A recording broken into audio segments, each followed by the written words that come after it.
Hey guys and gals, thanks for joining me on this Friday afternoon for a few minutes as I connect with you and share with you just a little bit more information about what a D group is and how we're going to roll them out this year.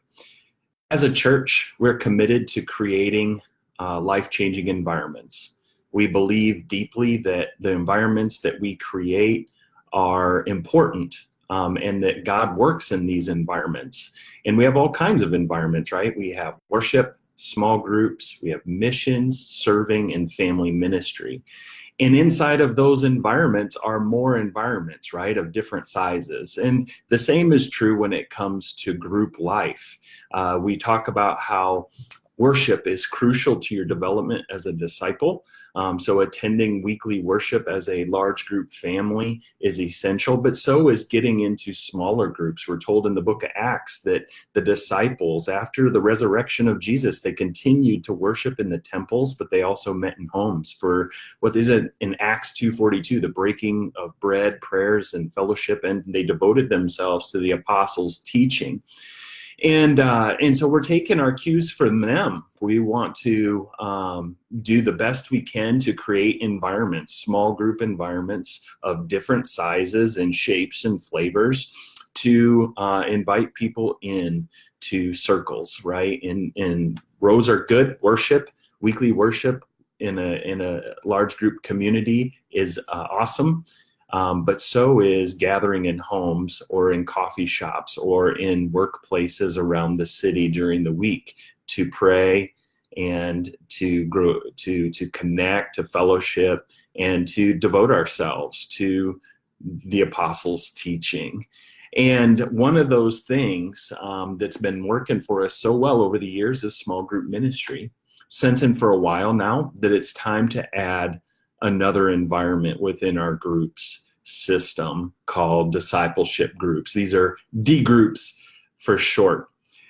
And basically, it breaks down like this. So I just want to give you 5 key pieces here real quick, and then I want to show you the tool and we'll wrap up. The first thing is about these D groups that's different about a small group is that they're not, number one, they're not going to replace small groups. We will continue to launch new small groups, to make disciples through small groups and multiply our influence and our groups throughout this city. Have a vision to have 400 groups in Topeka, one for each distinct neighborhood. And so these types of groups will not be replacing our current small groups. They're in addition to, it's another option for people to grow in their walk and then deepen their faith and to make disciples. And so the process has to be simple. We all know we need to make disciples. Oftentimes the question is how? How do I do that if I don't have an advanced degree? Do I need to have a degree? What if I don't have the resources? I don't think I have the knowledge, right? We have all of these doubts and we have these frustrations and these concerns that we have.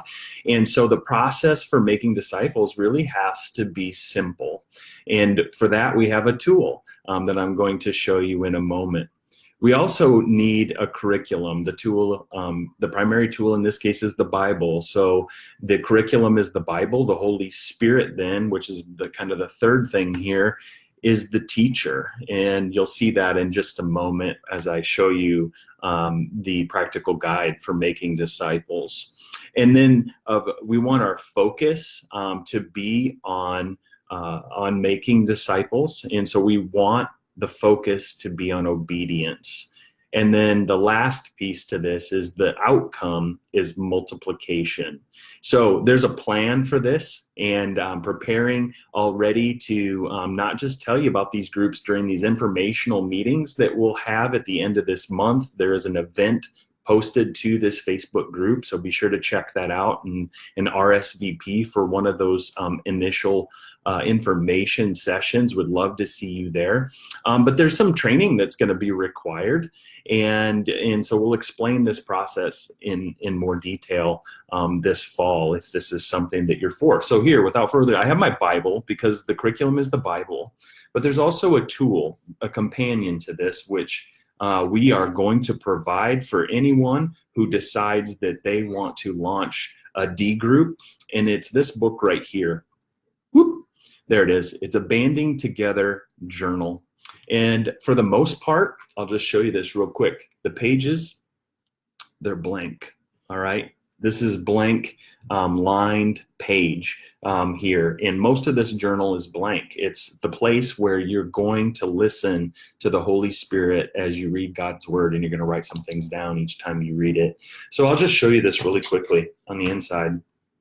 On the inside here, on the inside cover, is the agenda. So it's all laid out for you. It's a very simple process. Every time your group gets together, you're going to discuss, like, did you do the reading for the week? There are accountability questions, and then the last piece is prayer for the lost. I love that. I love how simple this process is. And then there's a guide in here about how to actually use this journal. So if you're not sure after the training, or you need to be reminded about how to do this on your own time, there's some steps in here for you to be able to remember how to do that, as well as a sample. I love this.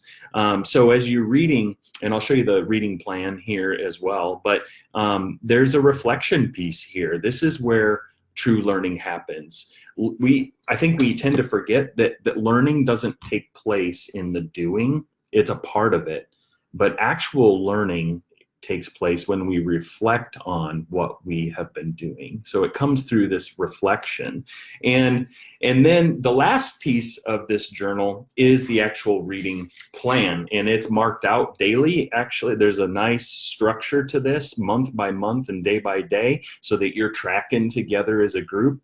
And so when you start in like January 1, say for example, it's Luke chapter 1. That's the plan for the day. You're reading about 1 to 3 chapters a day. And so it's all laid out here for you. Essentially you just follow the plan, and then you write in your journal.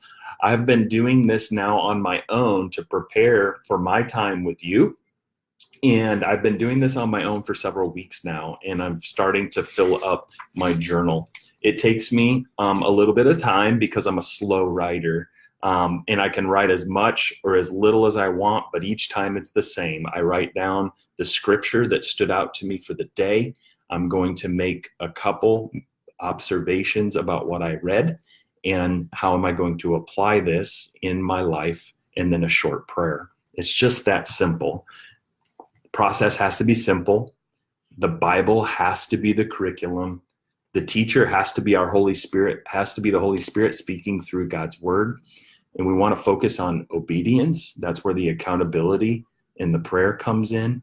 And then the last piece is that multiplication emphasis. And so this is a great way to rapidly reproduce more discipleship groups and to make more disciples. And so I'm excited to share this with you. Again, I'd love to see you at one of the information meetings happening on August 24th, 25th, or the 27th. You can check that out within this group. Always ask your questions here if you want, but thanks for tuning in. And if there's someone that